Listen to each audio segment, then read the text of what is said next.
उत्तराखंड क्रांति दल के 2 युवा नेताओं को न्यायालय से नोटिस जारी होने के बाद प्रदेश की राजनीति में एक नया विवाद और गर्माहट पैदा हो गई है। इस मामले को लेकर यूकेडी ने बागेश्वर में एक प्रेस वार्ता आयोजित कर राज्य सरकार पर तीखे प्रहार किए और सीधे तौर पर आरोप लगाया कि पार्टी के बढ़ते जनाधार से घबराकर सरकार अब दमनकारी नीतियों पर उतर आई है। पार्टी नेताओं ने स्पष्ट किया कि उत्तराखंड की जनता का विश्वास अब तेजी से यूकेडी की ओर बढ़ रहा है और यही कारण है कि सत्ता पक्ष विभिन्न कानूनी और प्रशासनिक कंडों के जरिए विपक्ष की आवाज को कुचलने का प्रयास कर रहा है। यूकेडी पदाधिकारियों ने कड़े शब्दों में कहा कि इस तरह की कार्रवाइयों से पार्टी डरने वाली नहीं है, बल्कि जन सरोकारों और राज्य के बुनियादी मुद्दों के लिए उनका आंदोलन पहले से कहीं अधिक मजबूती के साथ जारी रहेगा। प्रेस वार्ता में केंद्रीय युवा प्रकोष्ठ के कोषाध्यक्ष वरुण चंदोला ने सरकार को चुनौती देते हुए कहा कि यूकेडी आगामी चुनावों को पूरी संगठनात्मक शक्ति के साथ लड़ेगी। उन्होंने जोर देकर कहा कि पार्टी के कार्यकर्ता संघर्ष की राजनीति से तबकर निकले हैं और किसी भी प्रकार के सरकारी दबाव के आगे घुटने नहीं टेकेंगे। चंदोला ने आगे कहा कि यूकेडी केवल राजनीति नहीं कर रही, बल्कि प्रदेश की अस्मिता और युवाओं के सुरक्षित भविष्य की लड़ाई लड़ रही है और जनता का बढ़ता समर्थन ही पार्टी की असली ताकत है।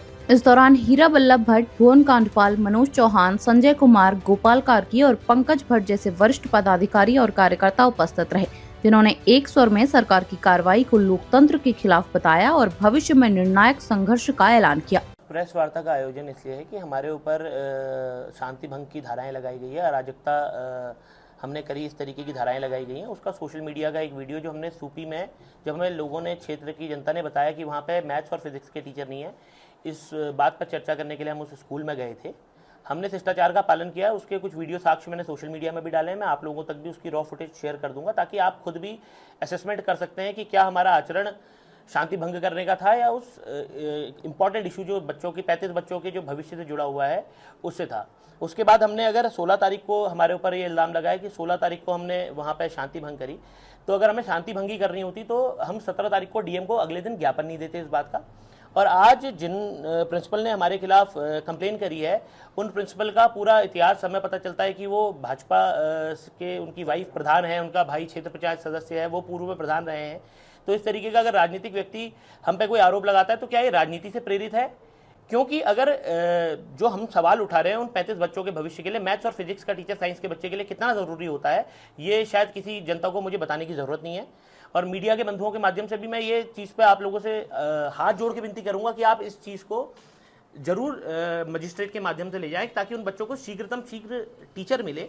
क्योंकि अगर टीचर मिलेगा तभी उन बच्चों का भी भविष्य उस स्कूल से बन के निकलेगा और वो अपने छोटे भाई बहनों को भी उस स्कूल में जाने के लिए कहेंगे।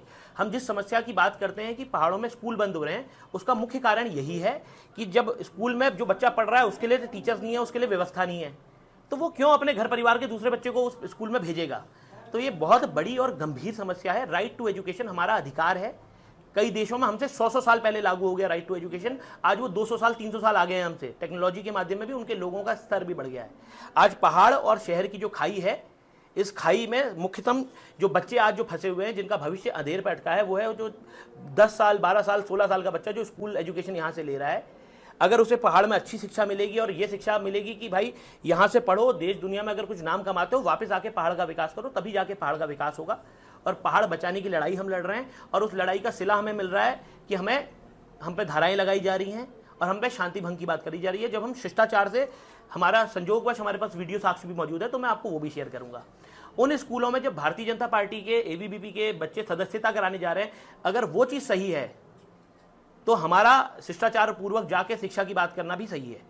और इस चीज़ का खंडन अगर आप हमारी उसका कर रहे हैं तो आप हम पे चालानी कार्रवाई करिए, सारी कार्रवाई करिए, हम उसके लिए क्षमा प्रार्थी भी हो सकते हैं, लेकिन आप पहले शिक्षक दीजिए। आज अगर हमारे लिए उन प्रिंसिपल साहब के लिए भी ये सवाल आप मीडिया बंधुओं से कहूँगा कि आप उनसे पूछेगा क्या उसके बाद उन्होंने किस स्तर तक इन टीचर्स की बात को एस्केलेट किया है।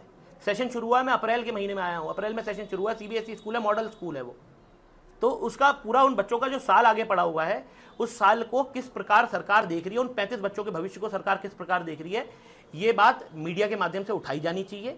Media 4th pillar of constitution होता है और ये बच्चों का कॉन्स्टिट्यूशनल राइट है। एक बात और जोड़ना चाहूँगा, मेरा भी एक कॉन्स्टिट्यूशनल राइट था, राइट ऑफ बीइंग हर्ड। आज जो मेरे जो चलानी रिपोर्ट जो मजिस्ट्रेट के पास गई, जिसके माध्यम से मुझे बुलाया गया है अभी, जिसके लिए मैं जा रहा हूँ, उसके लिए ना मुझे कोई फ़ोन आया, ना मेरे से कोई मेरा पक्ष सुना गया, कि अगर मेरे पे शांति भंग का कोई आरोप लगा है तो मेरा भी तो पक्ष जाना जरूरी है। और आज जब मैं वहां पे भी जाऊंगा तो मैं इसी बात को रखूंगा कि साहब किस बेसिस पे बुलाया गया है, क्योंकि मुझे कल फोन आता है पुलिस थाने से और व्हाट्सएप के माध्यम से ये नोटिस मुझे मिलता है।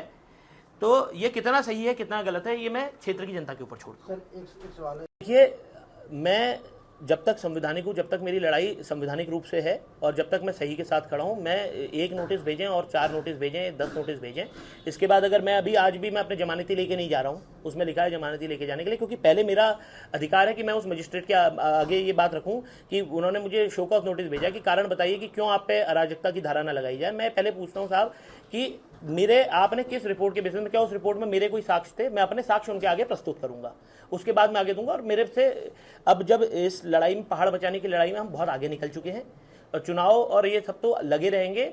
ये पहाड़ के जो बच्चे हैं, जो पहाड़ के युवा हैं, उनके लिए हम इस लड़ाई को लड़ रहे हैं, तो हम इसे लड़ते ही रहेंगे। और इसमें 1 नोटिस आए चाहे 100 नोटिस आए, उनका जवाब जो देना होगा वो करेंगे और हम हर स्थिति तक अपनी बात को रखने के लिए सक्षम हैं।